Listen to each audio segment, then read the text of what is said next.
네, 하루를 마무리하는 브리핑 이수연의 애프터 출발합니다. 오늘도 역시나 반도체를 안 할 수가 없어서 반도체에 대한 이야기 다시 한번 가져왔고요. 새롭게 업데이트된 뉴스들, 오후장에 체크할 만했던 뉴스 확인해 드립니다.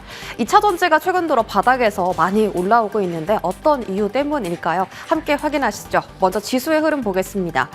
예, 정말 삼성전자의 하드 캐리로 인해서 오늘 유가 증권 시장이 1% 넘는 강세 보여주고 있습니다. 이제 반가운 점은 필라델피아 반도체 지수 나스닥이 조정을 받았는데도 불구하고 국내 반도체가 올라가는구나 라는 부분이고, 그에 대한 이제 중심에는 가격 메리트가 있습니다. 오늘 장중 2,526선 터치했고요. 현재도 외인 기관의 순매수세가 들어오고 있습니다. 다만 코스닥에서는 시가총액 상위 종목에 묶여있는 이 제약바이오 종목, 알테오젠이나 리가켄바이오 등 조정을 받다 보니 그렇게 뚜렷한 상승세는 나오지 않고 있는데요. 역시나 대형 2차 전지주 에코프로 형제가 반등에 성공을 했고, 이외에도 코스닥에 상장된 반도체 재료 부품 종목들의 상승에 힘입어서 바닥은 탄탄하게 지지를 받고 있습니다. 반도체 바로 체크하시죠. 일단 수급을 좀 보면요. 외국인 수급 동향을 정리를 해봤습니다. 지금 1월 3일부터 4거래 연속으로 코스피 시장에 들어오고 있고요. 현재 총 9,500억 원 넘는 순매수세가 확인이 되고 있습니다. 이게 단위는 억 원이고, 이 오후 1시, 오늘 오후 1시 기준으로 제가 표를 만들었고요. 삼성전자만 보더라도 단 하루를 제외하고 계속해서 외국인 순매수가 들어오고 있는 것이 확인됩니다. 바닥을 다졌다라는 신호가 계속 좀 나오고 있는 상황이고요. 오늘 호재와 악재를 쭉 정리해봤을 때 이제 가장 강한 테마가 유리개판으로 확인이 되죠. SKC가 유리개판의 실물을 공개했는데 거기다가 브로드컴이 이 에이직 반도체에 유리개판을 도입할 거다라고 이야기가 또 한 번 나오면서 관련 종목들이 또 시간 외부터 움직이기 시작했고, 오늘 오후장까지 시세 탄력을 유지하는 모습이 나왔습니다.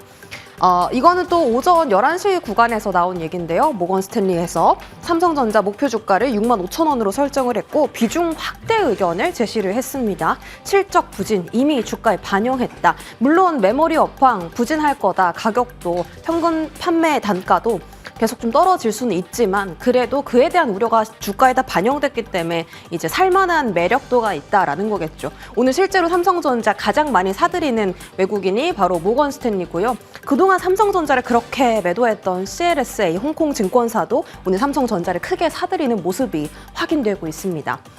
이 이슈가 좀 가장 큰 것 같아요. 젠슨 황 CEO가 삼성전자 HBM 납품 성공 확신한다라고 이야기를 했고, 또 한 가지 어제 그 RTX 50 시리즈를 공개했잖아요. 거기에 마이크론의 DDR7이 들어갈 거다라고 언급을 하면서 삼성전자랑 하이닉스는 어떻게 된 거지? 라는 그런 물음표가 많았는데 이렇게 또 해명을 했습니다. 삼성과 하이닉스는 우리에게 가장 큰 공급 업체이고 내가 정확하지 않았던 것 같다. 즉 이제는 RTX 50에 삼성전자와 하이닉스의 D램이 들어간다라는 것이 확인이 된 거죠. 그래서 이제 삼성전자 쪽에 대한 매기가 많이 쏠리고 있고요. 다만 이 D램 쪽에서 이 대항마가 있죠. 중국의 CXMT가 올해도 생산량을 54% 확대할 전망이라는 소식이 나오면서 올해도 좀 치열하게 공급 과잉 문제가 계속 거론될 것 같습니다. 다음 보시죠.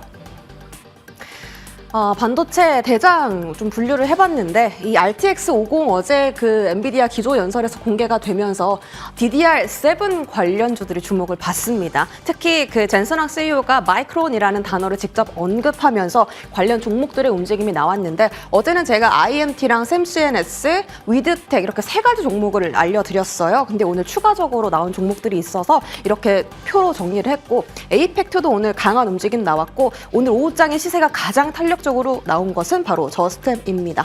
마이크론 생산 거점에 LPM을 공급하고 있고요. 제이시언 시스템이나 심텍 같은 종목들도 이 DDR7 쪽에 포함이 되어 있으니까 눈여겨보시기 바랍니다. 자, 다음 보시죠. 한미 반도체가 오후에 나온 소식인데 마이크론의 HBM 팹 기공식에 참석을 했습니다. 그러면서 우리는 협력을 강화하겠다라고 표현을 했죠.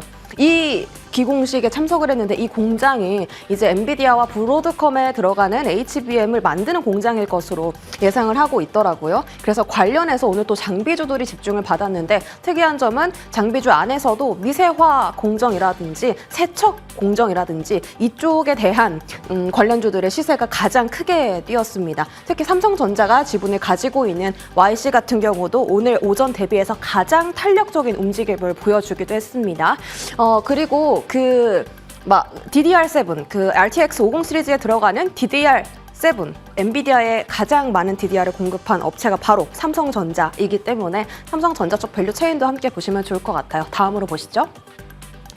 이거는 제가 1월 6일에 보여드린 표인데 다시 한번 정리해드리고자 이렇게 들고 왔고요. 뭐 단기 이슈 모멘텀이라든지 2025년도에 주목해보시면 좋겠다라고 작년에 언급해드렸던 종목들도 최근 바닥에서 크게 올라오고 있습니다. 특히 저가 매력도 부각에 들어가 있는 원익 QNC 같은 경우도 지금 바닥에서 추세적인 상승 시도가 나오고 있는 상황이라서 집중해보시면 좋겠고요. 삼성전자향 그리고 하이닉스향 밸류체인 이렇게 체크해드렸습니다. 시세 정확하게 확인하시죠. 자, 현재 반도체 시세입니다. 한미반도체 14% 상승. 방금 마이크론 팹 기공식에 참석했다라는 뉴스가 나오면서 조금 더 상승세에 탄력이 붙는 것 확인되고요. 램테크놀로지나 워트, FST 같은 종목은 유리기판 테마로도 분류되는 종목입니다. 삼성전자가 지분 가지고 있는 YC 현재 13% 안팎의 강세 확인되고 있습니다. 마지막으로 2차 전지 체크할 텐데요. 최근 들어 외인 기관의 순매수가 심상치 않게 들어옵니다. LG 에너지 솔루션 뿐만이 아니라 삼성 SDI, 포스코 홀딩스 같은 정말 굵직한 종목들의 수급이 확인되는 거고 하나증권연구원이 2년치의 내년 실적 예상치에 2년 평균 12개월 선행 PER을 반영을 해봤더니 LG엔솔이 100조, 에코프로비엠이 12조 원, 이 정도 시가총액이 적정하다고 판단했습니다. LG엔솔 현재 87조 원이고요. 에코프로비엠은 현재 11조 원대입니다. 즉 상승룸이 조금 더 열려 있다라고 분석을 해볼 수도 있겠죠. 배터리도 중국이 문제네요. 중국을 제외한 배터리 시장에서 K배터리 점유율이 떨어졌다라는 안타까운 소식이 오늘 전해지기도 했는데 사실 최근 들어 수급이 들어오기 시작한 게 바로 이 이유예요. 중국에서 특정 기술에 대한 수출 규제를 강화하겠다. 뭐 히토류나 특정 물질에 대한 수출도 제한하겠다 이런 내용도 포함이 되어 있어서 그러면 우리 기업 거 쓰겠구나. 국내 소재주들 반사이익에 대한 기대감이 커지고 또 국산 상용화에 대한 기대감이 커지면서 이쪽에 대한 소재단에 대한 움직임이 좀 나타나기 시작했었는데 사실 그렇다고 해서 중국이 지금 이만큼 점유율을 차지하고 있는데 뺏어오기에는 아직은 이르다라는 판단도 나오고 있습니다. 거기다가 유럽과 미국 쪽의 친환경 정책 리스크, 뭐 내연 기관차의 비중을 줄이고 전기차만 판매해야 된다 이런 규제를 계속 좀 미국과 유럽에서 내고 있는데 사실 이게 진전되고 있는 것이 아직 없어서 이쪽에 대한 이슈 흐름도 함께 체크해 보시죠. 2차 전지 시세 보면서 마무리합니다. 2차 전지 안에서 에코프로 머티 역시나 소재단의 움직임이 오늘 또 강하네요. 6%의 시세에 확인되고요. PI 첨단 소재, 솔브레인, 이수 스페셜티 케미컬 이렇게 소재단 종목들이 최근에 중국 규제 이슈로 인해서 더욱더 강한 움직임 보이고 있고요. 시가총액이 큰 에코프로 같은 경우 현재 4.8%의 시세에 나타나고 있습니다. 과연 소재의 움직임이 다른 테마로의 확산으로 이어질지 함께 지켜보시죠. 브리핑은 여기까지 전해드립니다.